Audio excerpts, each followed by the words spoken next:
and welcome back to Mouthfull!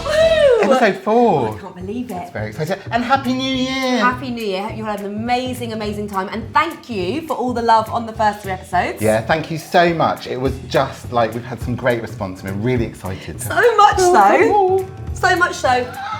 We now have merch. What is it? A nappy? We have absolutely no idea who sent us this. If you, whoever you are, please let yourself be known because we want to say thank you. Thank you. We think it's supposed to be a tea towel, but it is that kind I of think like... it's more of a loin kind of... Also, can we just give a big hi, and if they can say hi back to Chris, Sherry and Dawn? Hi. Hi. Not quite as energetic as us. No.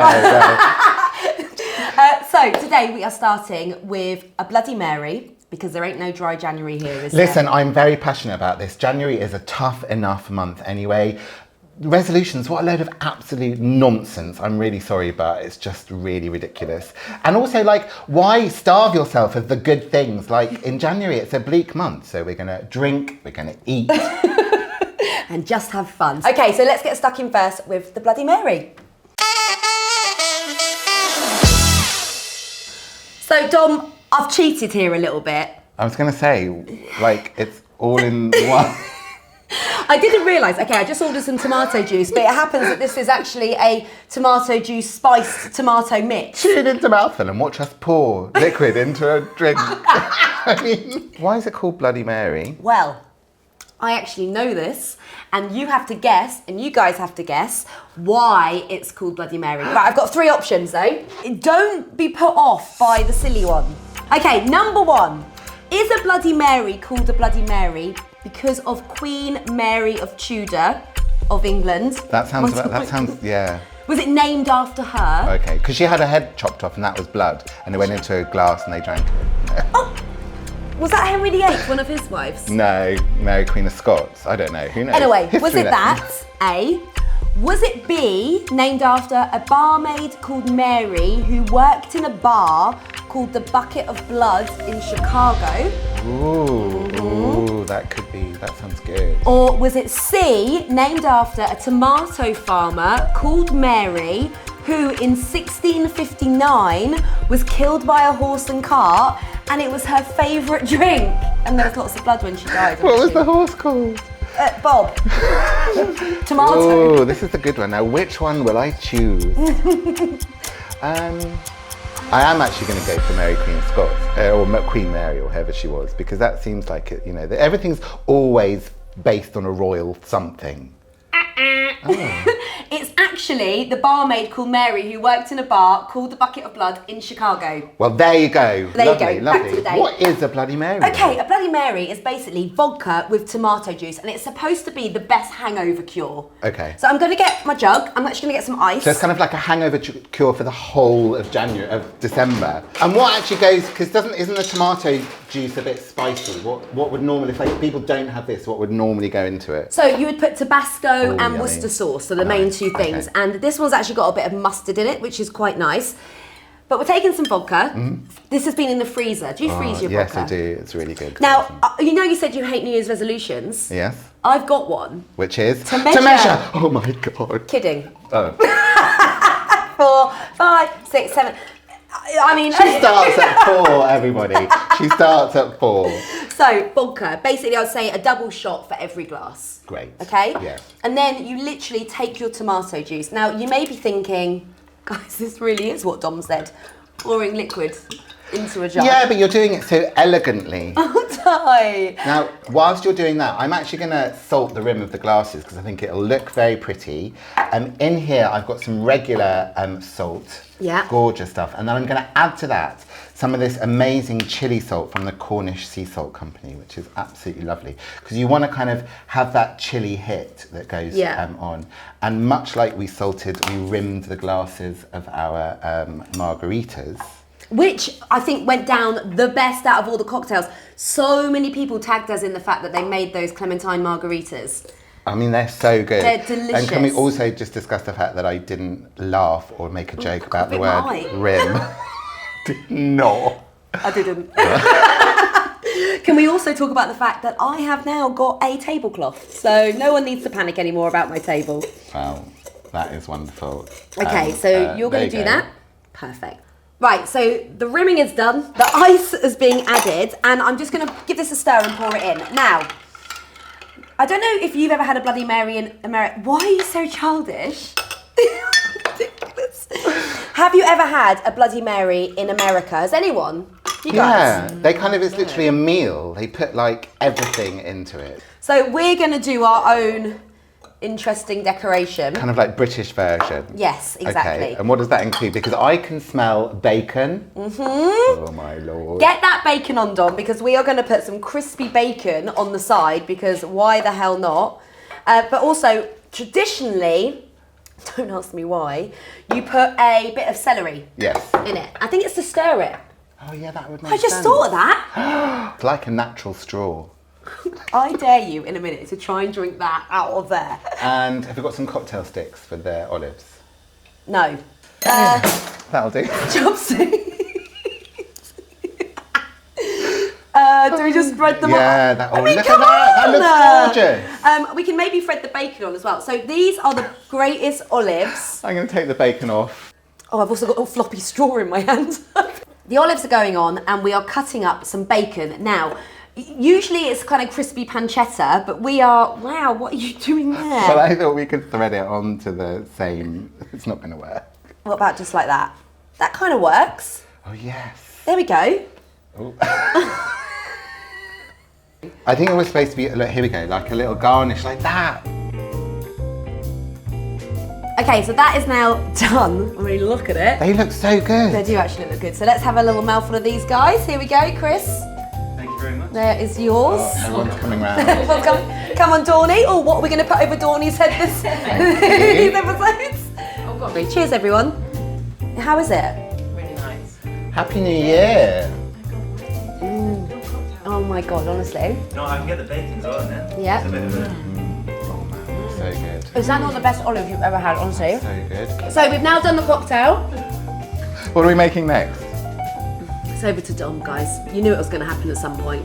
We're making soup. This is genius. Awful. Okay, see you in a minute.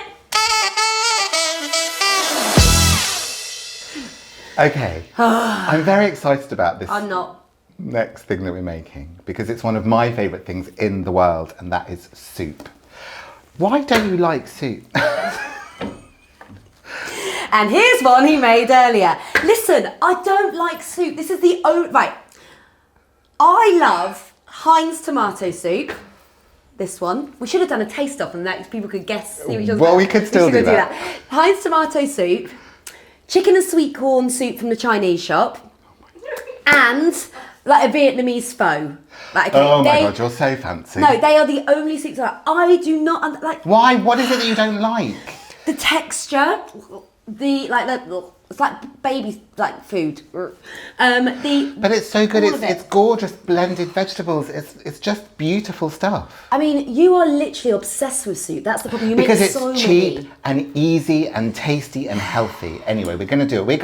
I'm going to make something that is going to make you be like, I'm never going to open a can of Heinz tomato soup ever again. Do not believe you for a second. So we are making a tomato and feta soup. It's a slow roasted tomato soup. So basically you're going to just let all the flavours of all the vegetables and the herbs mingle together for a long time. This isn't a rushed soup. This is something you put on a Sunday morning when it's a little bit rainy. We're going to start with a red onion, and everything is going to go into the roasting tin. So it really doesn't matter what it looks like because...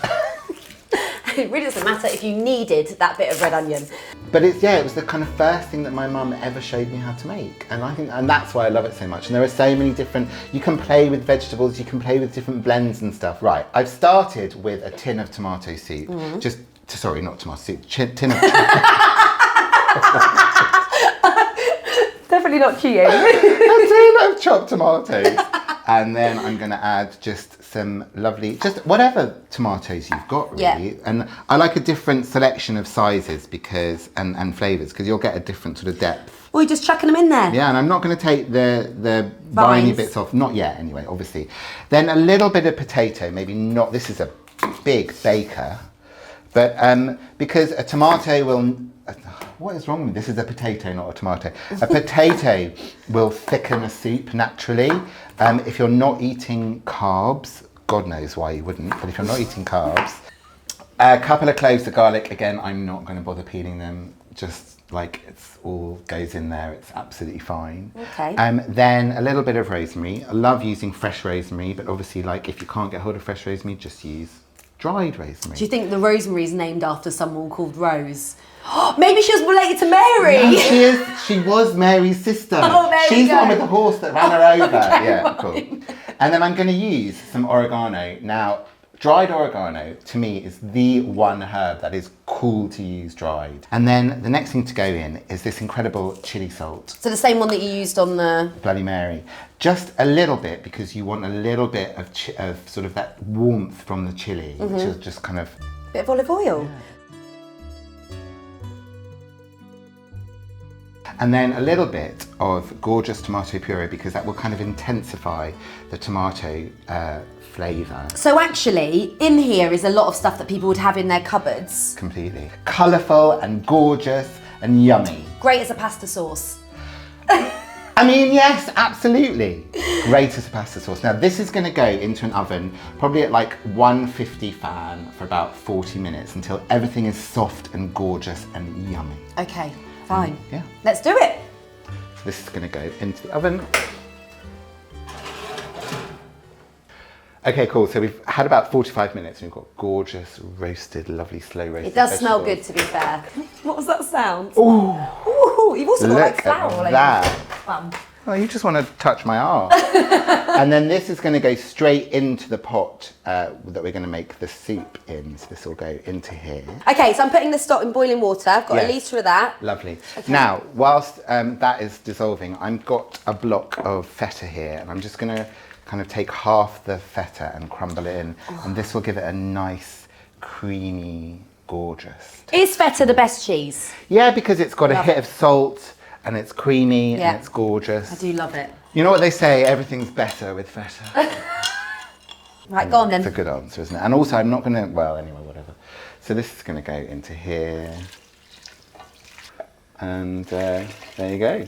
And then this needs a good sort of 10 minutes to really let all those flavours mingle with the stock. Every soup is 100 times better with croutons. So what you're telling me now is the only reason soup is good is because of bread. Like, it's not even about... I told you they're not good. A, everything is better with bread, and C, yeah. Right, so we're using obviously gluten-free bread because you're allergic to good things. And well, this is quite a nice kind of ciabatta style. Yeah. Yeah. And I just think, you know, we're just going to tear it up. We're not going to... That big?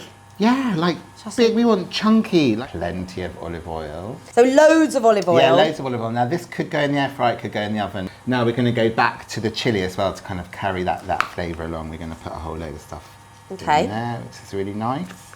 And then we're going to be a little bit naughty and add a little bit of parmesan as well. I just like literally throwing it around. That looks good. Yeah. I did this foil. Oh, you're very talented. Can you tell the fact that it doesn't fit the tray properly? Okay, so you just put that on there. And then into the oven for the same time the soup's going to cook, so about 10 minutes, until they're crispy.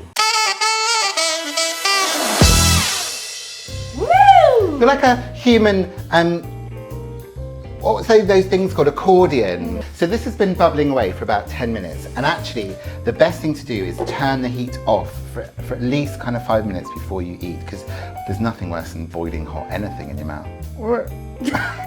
I would probably quite enjoy to eat it like this. Okay, let me speak to you in your language. Blending. If you were to put loads of makeup on your face, like the foundation and the contouring and stuff, and then not blend it in, Yeah. you could still go out like that.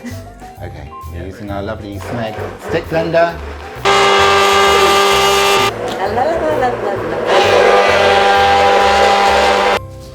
Oh, they do look good. They look so good. They look pretty good. Here's the options. We have the spoon with a swan on it, or we have, that's a ladle, isn't it? Look, do you know what? I'm just going to pour it into the... Okay. I think that's probably about enough. Yeah. Do you want me to come and swap the bowls? Yeah. Little Miss Perfect. So we're going to crumble, you can help me do this, crumble some feta on top. Okay. Okay. And then I've got some fresh basil because tomato and basil are just the best thing in the world. Why did you not put it inside the... Oh, you're ripping it now? Yeah, because also you don't like... Basil is one of those herbs that is better like fresh oils in the basil. Oh, it's like you know what you're talking about sometimes, isn't it? And then finally the gorgeous croutons on top. I mean, I'm actually quite impressed with myself. It looks pretty good, to be fair. But it's all about the taste. Come on, guys, get your mouth full in now. Okay, let's give it a go. Let me get spoons. Right, guys, here we go. Let's get our mouthful. Oh, no. I mean, it's all right. I just... Oh, that's good. No, that is really lovely. It's Thank so you. nice. It is actually a nice soup. I'm It not is, going to lie. right? Right? Thank you very much. Although, this is still better. No, well done, Dom. Well done. Thank you. And guys, Enjoy. that's it for another episode of Mouthfull. Thank you so much for watching. We'll be back next week. I'm not going to smile. I can have a strawberry. Yeah, Dawn's not even smiling. She's gonna, what are we going to put? Maybe we'll put a tomato on you this Oh week. yeah, of That's course. it. Okay. See you next Cheers, time, guys. Bye.